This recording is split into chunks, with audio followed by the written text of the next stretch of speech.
Imana yanditse mu gitabo cy'Itanguriro cya 22 dusome ku murongo wa mbere.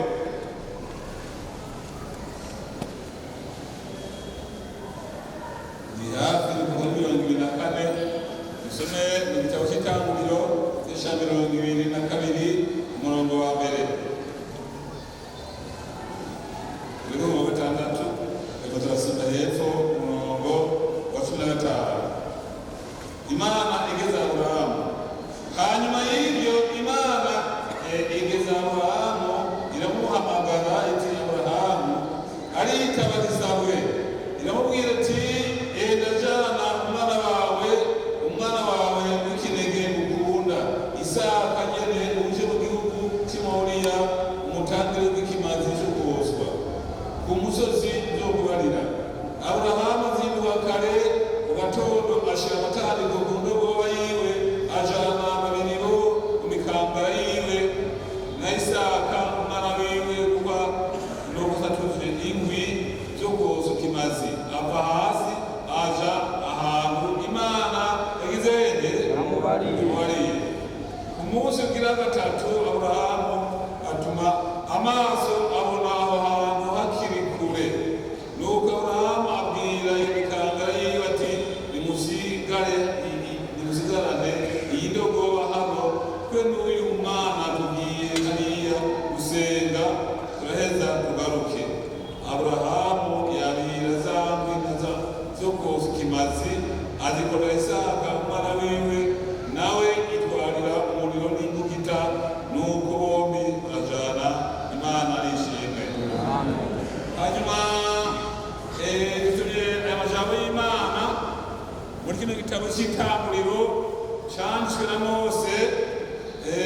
Bavuye hariya muri Gitesare Bugaraba, acandika nk'imyaka 1410 kugira ngo Yesu azavuke. Hanyuma mu gucandika yanditse ivyo abari banamwe yera, kuko igihe Imana yarema Mose ntiyari bwabeho, mugabo mpemu yera niho yari, niwe yarongoye Mose imubarira ibyakozwe n'Imana Mose atarabaho. Yesu nashimwe. Hanyuma rero n'amajambo y'Imana ngo tuboneho ijambo rimwe rivuga ngo kumvira Imana. Iyo umuntu yumviye Imana ni byiza, bihimbara Imana. Kandi iyo umuntu atumviye Imana naho hari ibintu abahombye. Kandi Imana nayo hari aho igutuma gukora ibigoye. Mbega ngo hajya tubona yuko Aburahamu yatumye byoroshye, yatumye bimeze gute? Bigoye. Maze ko Aburahamu yari yarahawe amasezerano n'Imana ko azobyara umwana w'isezerano, kugeza aho umuntu akura araba umutama. Amaze kuba umutama birivuga ngo yari amaze imyaka 100. Namwebwe abize abadogiteri, mbere umuntu amaze imyaka 100 ibiroroshye. Sara birivuga ngo yari amaze imyaka 90. Mbega umuntu amaze imyaka 90 hari ikintu kimuzigamo cyo ibyara. Ariko inyuma y'ibyo, inyuma yo kurambirwa kw'abantu, inyuma y'ibyo abantu babona n'amaso azumva zikivamo n'iby'Imana yavuze n'ibizokunda, hariho Imana ishyize amasezerano. Yesu nashimwe cyane. Hanyuma rero umwana aramubyara. Amaze kumubyara, amaze gukura kuko umuntu yikorera inkwi ngo yakutse.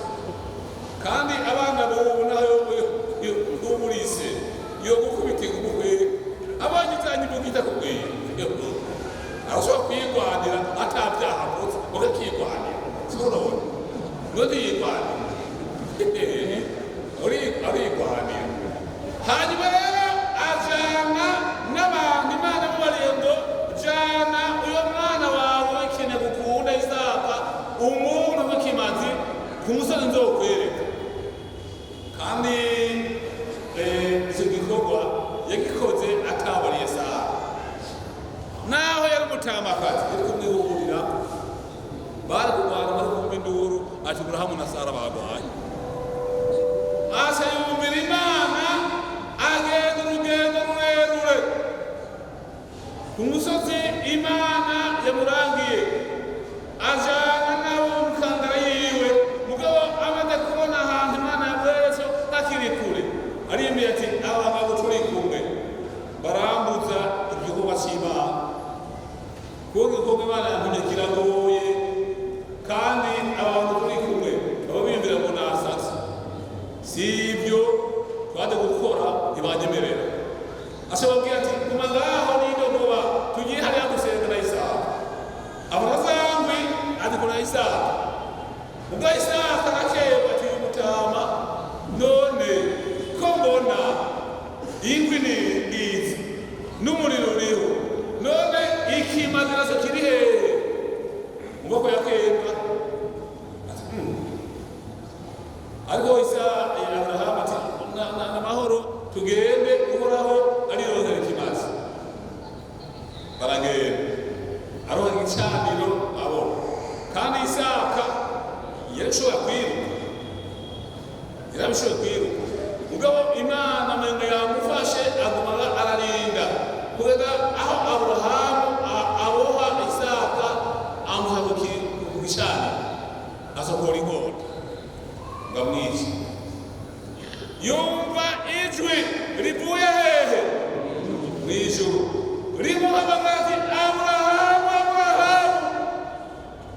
Dusubire ku murongo wa 17 muri kino gice, tugeze ku 15. Maze marayika w'Uhoraho ari mw'ijuru arongera ahamagara Aburahamu ati ndirahiye nikuraho ukoze ibyo, ntunyime umwana wawe kandi ari kinege, eka mbere no kuguha umugisha nzowuguha, kandi no kugwiza nzokugwiza urubyaro rwawe rungana n'inyenyeri zo kw'ijuru canke n'umusenyi w'ubugesero bw'ikiyaga, kandi ruzokwegukira amarembo y'abasi barwo, kandi mu rubyaro rwawe niho amahanga yose yo mw'isi azoherwa umugisha. Kuko bagizene duko turakurikirana, kuko bagizene kuko banyumviye. Turi kw'ijambo ryo kumvira Imana. Naho Imana ishobora gutuma ibintu bikomeye, yoyo irazi ingene ibigenza, kandi n'Imana igira neza. Nta muntu atahana amarira n'Imana ibikoze ko yumviye Imana.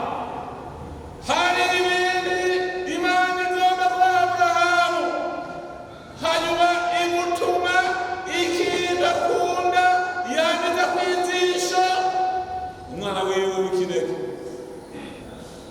Aburahamu arumvira, amaze kugenda kumvira ku gutanga ikimazi, tubona ingene Imana yatumye umumarayika w'Uhoraho ahamagara Aburahamu ati kutanyimye umwana wawe. Ubwa mbere ijwi ryaravuze ngo uyu mwana wawe ntumukoreko. Ati raba inyuma, acabona impfizi y'intama iri mu birandaranda.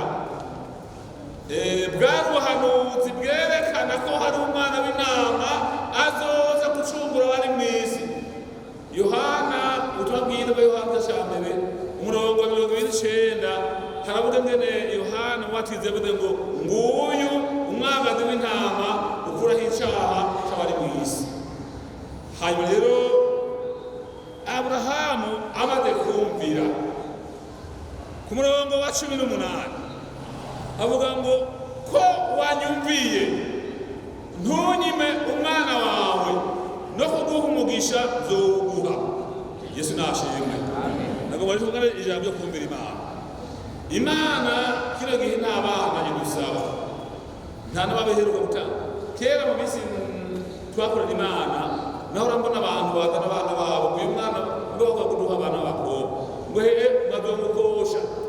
Ndazi abakobwa babiri twakosheje ingwano zikorana Imana. Yesu nashimwe. Abo ndabazi sivye n'abari ibindi nabo. Ndazi umuntu atanga umwana avuga ati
ico ni kimwe. Ibi byose biri ngaha, ibikoresho biri mu rusengero rw'Imana, hariho ivyaguzwe n'abantu bumvise ijwi ry'Imana ngo muri ibyo bintu atamwarimu cyangwa pastor yatangaje, kuko umuntu abona Imana akumvira akabigura. Mbega niko Yesu nashimwe. Ngomba kubwira gatoya jewe narabayeho nari umufundi kabisa, nakora gucumbura nari amafaranga, hanyuma kandi nari umufundi naba mu nzu y'ivyatsi, inzu y'ivyatsi mugabo kuko nari umuntu umusore nama nzi gucumbura, inzu ndayikata neza ubwatsi neza, mugabo yari nyakatsi. Hanyuma rero ndabona madame rero ngo dushobore kubaka inzu aha ni hatari, tuzo turagura rimwe tubika niyagwiye twubaka ibyo mabati, atego mu mugambi niwo turatanga agashora imyimbati nze ku kazi ndasiba amaboda y'imyimbati ku ikinga ni Bujumbura nkagurisha amahera y'akazi ngura amabati ane ndagera ndatekera tumaze gushika muhira ndashaka gushima Imana turatanga ibintu y'akazi ndabika ndayamanika hejuru. Bukeye mw'ijoro Imana iraza novena ndisabwe mutamu ngwe ayo mabati inyereka umutwe yashira naba ku metero 20 kuri Bujumbura, inyereka kuri metero 43 nzahiye utongo iranyereka neza abantu sindaza ati ushire uriya muntu ayo mabati yiwe. Ibi bintu biragoye, ni Imana igomba kuwuturanya n'umugore.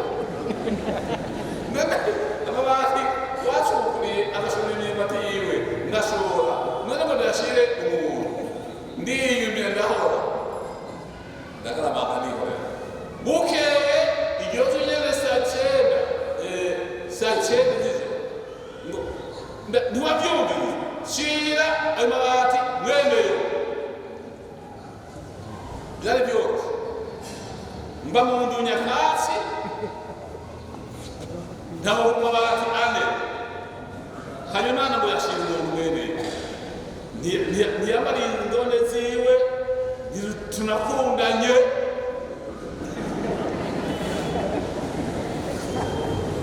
Mugabo nasenga nariye niwe yasenga yisondesheje antwara amabati yaje. Hanyuma ndabyuka undi munsi ndayatekera ndayurusha hasi magabe yajyanye niyobona nayo ndabona abashakira amategeko ndayashaka amamegera mu twenzi ndabyuka ndungura buke hanyuma ndakungura ndongana imadamu nitwasubira mpo y'amabati ndayashiriye mwemeyo. Naribye ababyuka ko yakiri muto, ababyuka ayanyaka ndashira mu ijana ndayikoreye ndiruka ndikwibarabara ntantegera umudoka babashyira munsi umwanya mu mayazi rwose ndagenda ndi kurutumo ndururuka harakiri mu mutwenzi ndagenda nkuko nanyereka ndashika nsanga hariho inzu isakaye kuko ndumuna nari mfise ikindi gifundi ndabizi mbona yarasakaye inzu mugabo yutiriko birabura abuze amabati ane natwe bazikaye amabati ane tanadodo yaratujyane dihode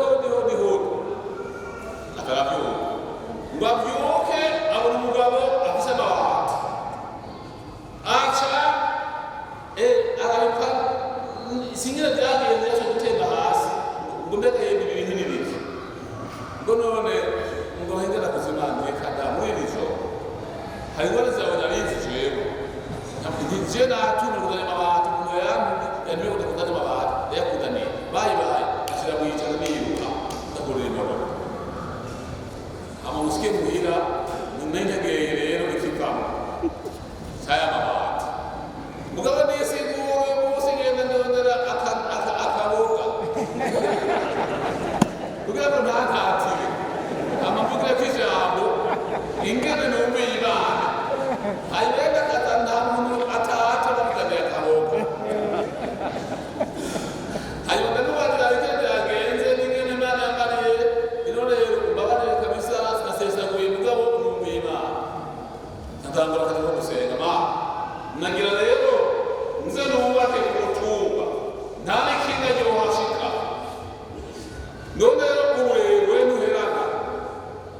urenda henduye nkakubarabara kukaburimbo hameze hagari imodoka umwana ntigutora urukwato murabona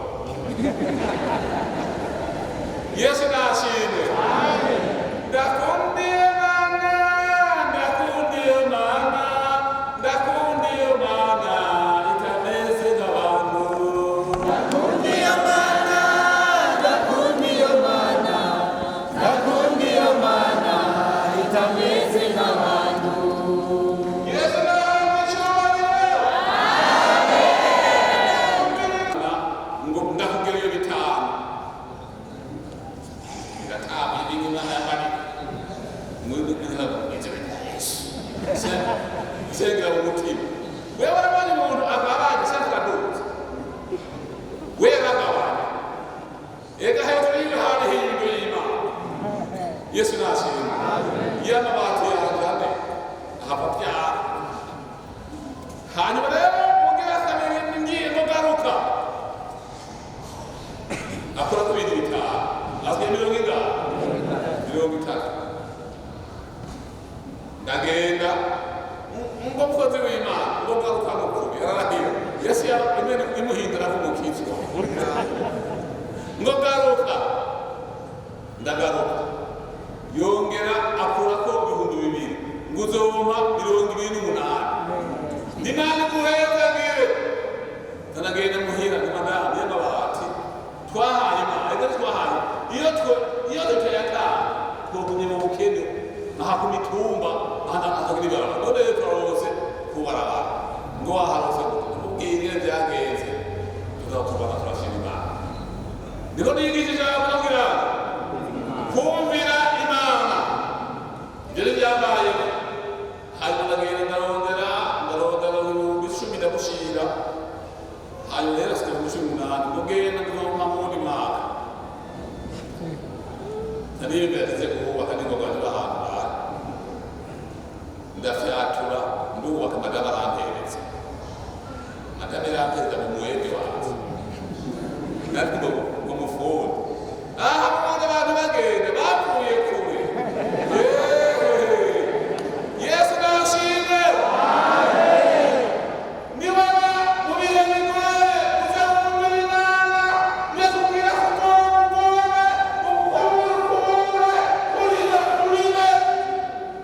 kore umurima Yesu nashimwe hanyuma rero umurima rero ndubaka hanyuma rero baramuhaye amafaranga yanjye rero none ayo mafaranga ngomba kuyakoresha ngomba kubaka inzu ni sawa ngomba kubaka inzu uzoyaha abandi nk'abafundi noneho mbonye ko iyo nzu nkayubaka none sinobona kwishyura ububyemere ngo umuntu abine narode asaba nkanyereka ndakora ndikanete nzana n'abandi bafundi shyiramo njamo twayubatse iyinga rimwe rero utu n'isakaye mukunsezera n'amasake y'abazi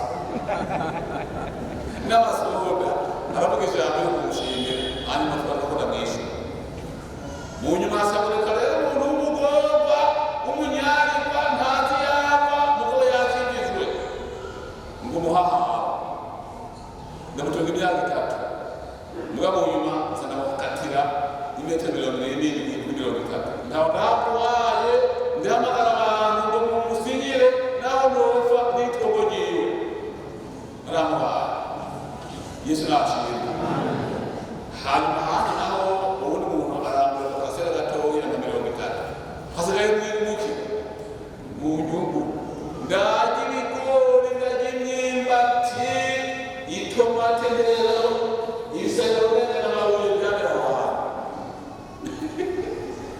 hanyuma hageze rero ndahakusira kizitanu ziri bazi koreka muri 1991 sensamye yari bati yari menshi hanyuma rero amafaranga ndabona ngende ndayabika ngo ngende kubika nkigura ngo barambura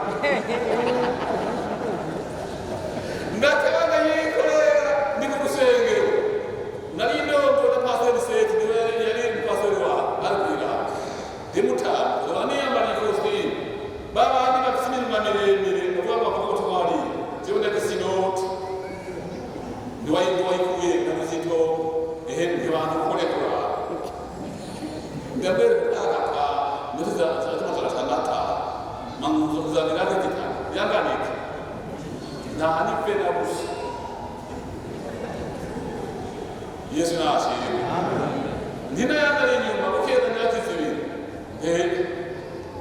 kukwara abantu barutuka yabishira kuyifi timana babwira sera barutuka hano mana igeze kono mana duke jere kono imana ikintu cyakose ungasinga hejuru hasi akaramata habona ibimere kubera ngora wabona ni Yesu ashimwe ukamenda mubugamina mugabo cyo ndetse ngora mugabo sinativo Yesu nashimwe kuna iyo byose bidaniye byabo kugira ngo mande ngene ndote nakwanye n'Imana nango kukwemera umuhamagaro nagiye kwemera umuhamagaro ibintu byayaza ikiza mu kumvira Imana Yesu nashimwe ndoko ndabaturangiza haraho umuntu yumvira Imana mu bintu byose naho umuntu wakeye hanyuma akaronka amafaranga arihinze akabona akehaniwe akadoma umwaka ari umusuma y'inama agatanga ikigira 10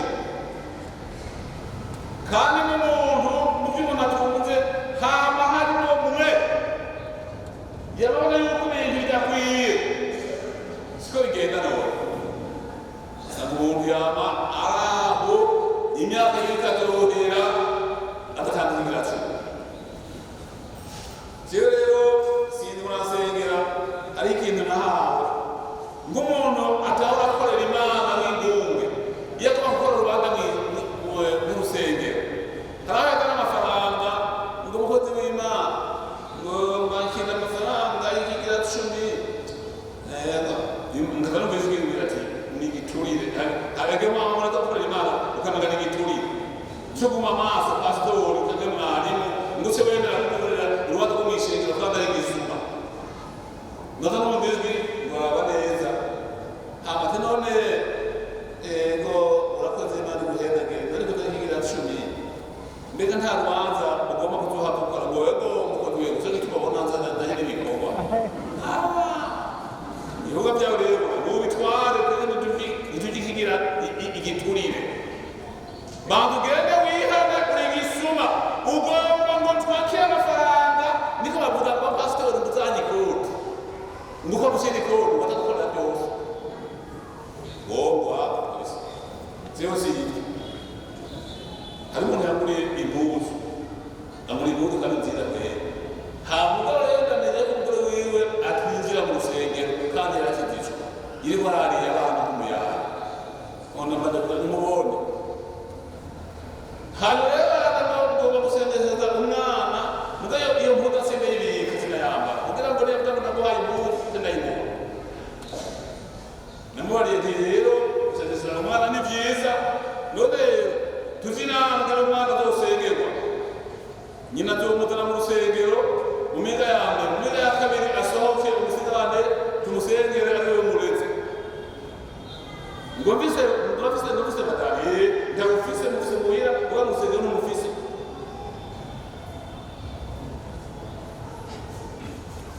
nagira ngo ni ya mpubi y'urayita fati mudu ya sikolo ahura n'Imana nigisirika Yesu nashimwe nigisoka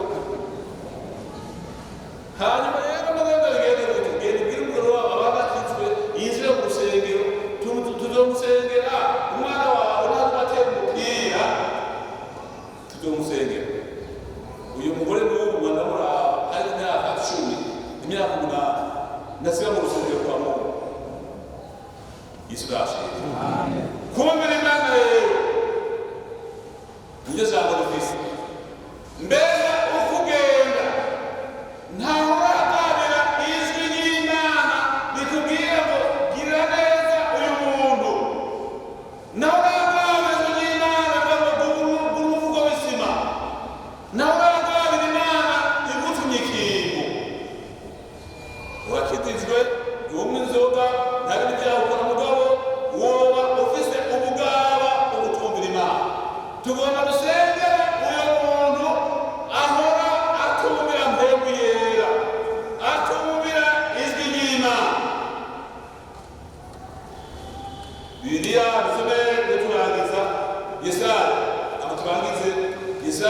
mbere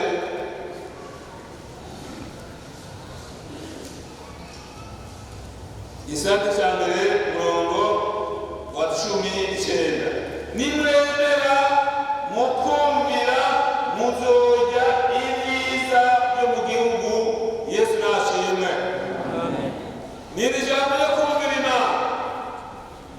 Kumvira Imana ni ikintu cyiza mugabo umuntu kimugora kumvira Imana. Mbega wa mugore Eliya yatuma ko umupfakazi kugeza Zarefati hari inzara abantu bariko barapfa n'ikigoyi mugabo umukozi w'Imana amaze kuhashika amubwira ngo nzanira amazi ajya kuyamuzanira ati banza urindire gatoya uzanira n'utwo kurya ati nta kintu mfise muhira mfise agafu kari ku rushi ngira n'agacumbe tukayikora kuko n'umwana wanje munyuma yaho dupfa. Hanyuma Eliya ateka banza ugende uncumbire hanyuma uheze ugende wicumbire n'umwana wawe muke urubo rero agavuga ucumbe rimwe amutugira uwo wacumba kabiri abana mucumbire kandi Imana iragowe iyo mucumbeze ku mupfakazi aha bayavuga barayavuze ngo haje urugabo kuri wa mugore w'umupfakazi mugabo iyo muntu w'Imana arumvira ati nakare n'ugupfa mpapfa ntabwigamo reka numvire agenda aracumba aramuzanira n'amazi aramufungura ngo agende muhera ngo ayore agafu akabona ntigarera. Yesu nashimwe. Imana isiragiye gota ibikubiye mu ijuru agafu kaba kuzuye ndakwifuriza kumvira Imana ku mugoroba. Yesu nashimwe. Ndakwifuriza kumvira Imana nturamukumure nturamukumpanye. Mana yo mu ijuru turagushimiye ijambo ryawe ryiza rivuzwe muri uyu mugoroba. Bakoze mwami ko ijambo ryawe ryamaze kuvugwa kugira ngo umuntu wese yisuzume ahatumviye Imana ahatagamburukiye Imana mu izina rya Yesu. Abantu bahagaze hano imbere y'Imana umuntu wese aritahuye ahatumviye Imana ahatagamburukiye Imana umuntu abaye umutsindwa imbere y'Imana